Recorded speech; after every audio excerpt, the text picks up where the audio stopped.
नमस्कार दोस्तों, स्वागत है आपका फनी एजुकेशनल ट्रिक की हमारी इस क्लास में जिसमें हम डेली फर्स्ट ग्रेड की लक्ष्य बुक को पढ़ते हैं। फर्स्ट ग्रेड की लक्ष्य बुक की हमने इंडियन हिस्ट्री पूरी कर ली है और अब हमारे राजस्थान हिस्ट्री के टॉपिक चल रहे थे जिनको हम डेली डायग्राम से पढ़ते हैं। तो आज की इस हमारी 29वीं क्लास में हमारा टॉपिक होने वाला है राजस्थान के जनजाति आंदोलन, जिसमें सबसे पहले हम बात करेंगे भील आंदोलन की, जिसमें गोविंद गुरु प्रमुख रूप से आते हैं। तो आज का हमारा टॉपिक है भील आंदोलन। ये इस प्रकार से हमारा लक्ष्य बुक में टॉपिक दिया हुआ है राजस्थान के जनजातीय आंदोलन। स्टार्ट करेंगे। मेवाड़ के दक्षिणी पश्चिमी भाग में रहने वाली जनजाति के लोगों के लिए बिजोलिया आंदोलन प्रेरणा का स्रोत था। यहाँ रहने वाले भीलों और ग्रासियों ने भी राज्य और जागीरदारों द्वारा किए जाने वाले विभिन्न अत्याचारों के विरुद्ध लड़ने के लिए स्वयं को संगठित किया। मेवाड़ का पहाड़ी क्षेत्र जहाँ भील और ग्रासिया रहते थे वो भूमंड कहलाता था। यानी मेवाड़ का जो दक्षिणी पश्चिमी क्षेत्र है वहां पे भील और ग्रासिया जाति निवास करती थी। इस प्रकार से जैसे ये यहाँ पे मेवाड़ आता है और मेवाड़ के दक्षिण और पश्चिम में इस तरफ से क्या है, ये भूमध्य जाति है, भूमध्य क्षेत्र है। पहले यहाँ पे मेवाड़ राजाओं का शासन चलता था, लेकिन 1818 ईस्वी में मेवाड़ सरकार की और ईस्ट इंडिया कंपनी के बीच में संधि हो गई और ये ईस्ट इंडिया कंपनी के कानून और व्यवस्था यहाँ पे चलने लग गए और कंपनी ने अपने स्वार्थ के लिए इस भूमध्य क्षेत्र को दो भागों में बांटा, खेरवाड़ा और कोटड़ा। यानी इस प्रकार से जो भूमध्य क्षेत्र था उसको इन्होंने दो भागों में डिवाइड कर दिया, खेरवाड़ा और कोटड़ा, जिनका प्रशासनिक कार्यभार ये संभालते थे खेरवाड़ा से। अब हम देखते हैं कि यहाँ रहने वाली जनजाति भील ने यहाँ पे आंदोलन करने क्यों शुरू किए। तो 1881 ईस्वी में जब मेवाड़ राज्य में कुछ सुधार किए गए थे, जैसे जनगणना, शराब पाबंद बनाने पर पाबंदी लगाई गई, पुलिस और सीमा शुल्क पर लगाई गई, चुड़ैलों को मारने पर पाबंदी लगाई गई आदि किए, तो भीलों ने ये फैसले गलत समझे और इन्होंने विद्रोह करना शुरू कर दिया। और ये आंदोलन एक प्रमुख व्यक्तित्व के साथ में खड़ा होता है जिसका नाम था गोविंद गिरी। गोविंद गिरी का जन्म डूंगरपुर के बांसिया या फिर बेड़सा गांव में होता है। यानी ये यहाँ पे उदयपुर था, नीचे डूंगरपुर और नीचे बांसवाड़ा। तो यहाँ पे डूंगरपुर के बेड़सा में या फिर बांसिया में 1858 को गोविंद गिरी का जन्म हुआ। गोविंद गुरु को दीक्षा देने वाले यानी गोविंद गिरी के जो गुरु थे उनका नाम था राजगिरी और उन्होंने अपनी सबसे पहली धूनी लगाई वो छाणी डूंगरी नामक स्थान पे लगाई। गोविंद गिरी ने भीलों को जागृत करने के लिए एक सभा की स्थापना की जिसका नाम आता है संप सभा और इस संप सभा का अर्थ होता है पारस्परिक प्रेम व एकता का संवर्धन करने वाला संगठन। यानी आपस में प्रेम बढ़ाने वाला एक संगठन बनाया है इन्होंने। इसकी स्थापना 1883 में की गई और इसका प्रथम अधिवेशन होता है 1903 में। 1883 में स्थापना की गई, 1903 में प्रथम अधिवेशन होता है इसका।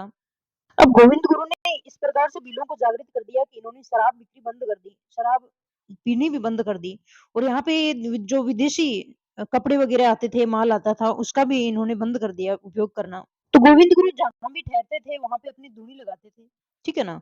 और वो अपने शिष्यों को भगत कहते थे, यानी उनके शिष्य भगत कहलाए थे। इसी प्रकार से इन भगत आंदोलन के प्रणेता कहे जाते हैं, वो भी गोविंद गुरु कहे जाते हैं।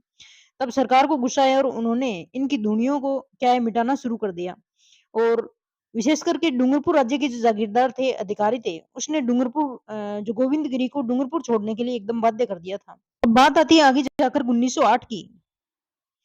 यहाँ से 1908 में गोविंद गुरु ने डूंगरपुर का बेलसा गांव और दक्षिणी राजस्थान की भील भूभाग को छोड़ दिया था और ये यहाँ पे गुजरात के इडर क्षेत्र में आ गए थे और यहीं पे सीमा पे रहते हुए यानी डूंगरपुर बांसवाड़ा की सीमा पे और गुजरात के मध्य में रहते हुए भीलों को जागृत करना शुरू कर दिया और इस प्रकार से गुजरात के भील जो थे वो भी जागृत होने लग गए, वो भी इनके आंदोलन के भक्त बन गए।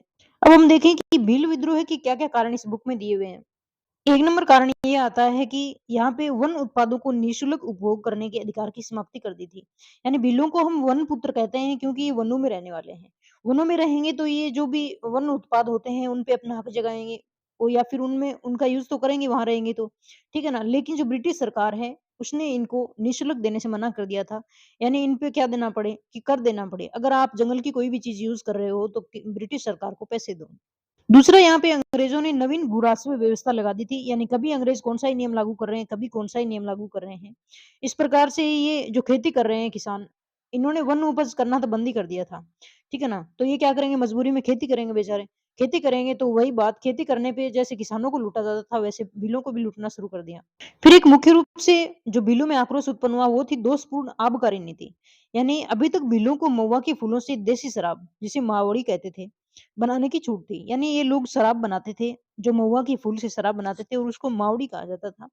इन्हें इस प्रकार की पूरी छूट थी कि आप जो है वो शराब बना सकते हैं, लेकिन इस छूट को समाप्त कर दिया गया था ब्रिटिश सरकार के द्वारा। अब बनाना शुरू कर दिया, इसका मतलब ये है कि अगर कोई किसी को भी शराब पीनी है तो वो ब्रिटिश सरकार से ले। तो इन्होंने गोविंद गुरु के कहने पे जो भील थे उन्होंने शराब, मदिरा पान बंद कर दिया था।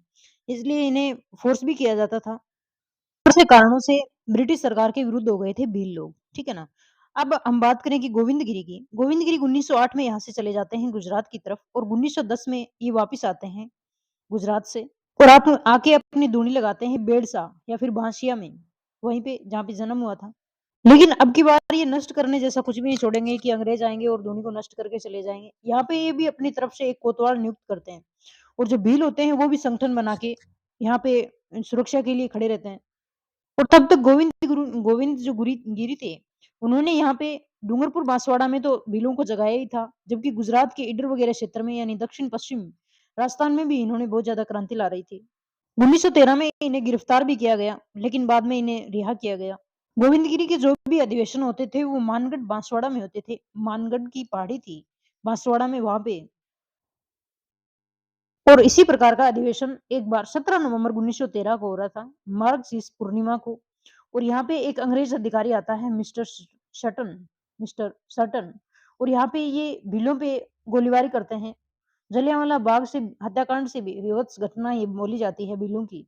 अंधाधुंध गोलियां बरसाने से यहाँ पे 1500 भील मारे गए और इस घटना में एक नाम आता है धीर। पुंजा धीर वो व्यक्ति था जिसने सबसे पहले ब्रिटिशों के सामने आत्मसमर्पण किया था। धीर को और गोविंदगिरी को यहाँ से मृत्युदंड प्राप्त हुआ। बाद में इन्हें आजीवन कारावास की सजा सुनाई गई गोविंदगिरी को, लेकिन बाद में इन्हें रिहा कर दिया गया था थोड़ी सजा देके। लेकिन यहाँ से जो डूंगरपुर बांसवाड़ा का क्षेत्र है, यहाँ से इन्हें निर्वासित कर दिया गया, निकाल दिया गया यहाँ से। आगे चलकर 30 अक्टूबर 1931 को गोविंदगिरी की मृत्यु हुई और कंबोई में इनकी समाधि स्थल पर एक चबूतरा भी बना हुआ है, जिनकी हम पिक्चर अभी आगे देखेंगे। और बांसवाड़ा जिले की आनंदपुरी पंचायत समिति है अमूल्य ग्राम की। वहां पे मानगढ़ की पहाड़ी पर स्थित मानगढ़ धाम की याद में एक चबूतरा बना हुआ है, जहाँ पे हजारों लोग जाते हैं मार्गशीर्ष पूर्णिमा को। और यहीं पे 2 सितंबर 2002 को शहीद स्मारक भी बनाया। टॉपिक का थोड़ा हम दोबारा रिवीजन करें तो भील आंदोलन जागृति लाने वाले थे यहाँ पे गोविंदगिरी। इन्होंने भगत आंदोलन चलाया। इनकी जाति थी बंजारा। इनका जन्म बांसिया डूंगरपुर में हुआ और धूनी बेड़सा डूंगरपुर में हुई। यानी बंजारा जाति, बैसे बंजारा, बैसे बांसिया, बैसे बेड़सा। इनके गुरु थे राजगिरी। गोविंदगिरी जी ने संत सभा की स्थापना की 1883 में और इसका प्रथम अधिवेशन 1903 में मानगढ़ की पहाड़ी पे हुआ और 17 नवंबर 1913 को यहीं पे अधिवेशन हो रहा था। गोलीबारी करता है मिस्टर कर्नल सन्टन और यहाँ पे 1500 भील मारे जाते हैं। अब हम देखें कि जो भीलों का आंदोलन हुआ था वो बोमट क्षेत्र में हुआ था, मेवाड़ के दक्षिणी पश्चिमी क्षेत्र में इस प्रकार से, जहाँ पे भील और गरासिया जाति रहती थी। 1908 में यहाँ पे जागृति फैलाने के आरोप में भीलों से निर्वासित कर दिया गया था गोविंदगिरी को और ये यहाँ पे ईडर ईडर गुजरात में आकर रहने लग गए थे। 8 से 10 तक यहाँ पे गुजरात में रहते हैं और वापस फिर डूंगरपुर में जाते हैं। और गोविंदगिरी की जो धूनी थी वो बेड़सा और बांसिया में थी यहाँ पे। और जब मानगढ़ घटना होती है बांसवाड़ा में 17 नवंबर 1913 में, तो यहाँ पे गोलीबारी की जाती है और इन्होंने भगत आंदोलन चलाया। ये है यहाँ पे गोविंदगिरी जी की धूनी, ठीक है ना? ये यहाँ पे इनका चित्र है। ये पीएम मोदी जी गए हुए हैं यहाँ पे और ये इस प्रकार से धूनी होती है। ये गोविंदगिरी जी का समाधि स्थल है कंबोई में, जहाँ पे इनकी प्रतिमा लगाई हुई है। तो आज का हमारा भील आंदोलन पूरा हुआ। आगे वाली वीडियो में हम दूसरा जनजातीय आंदोलन पढ़ेंगे। जय हिंद।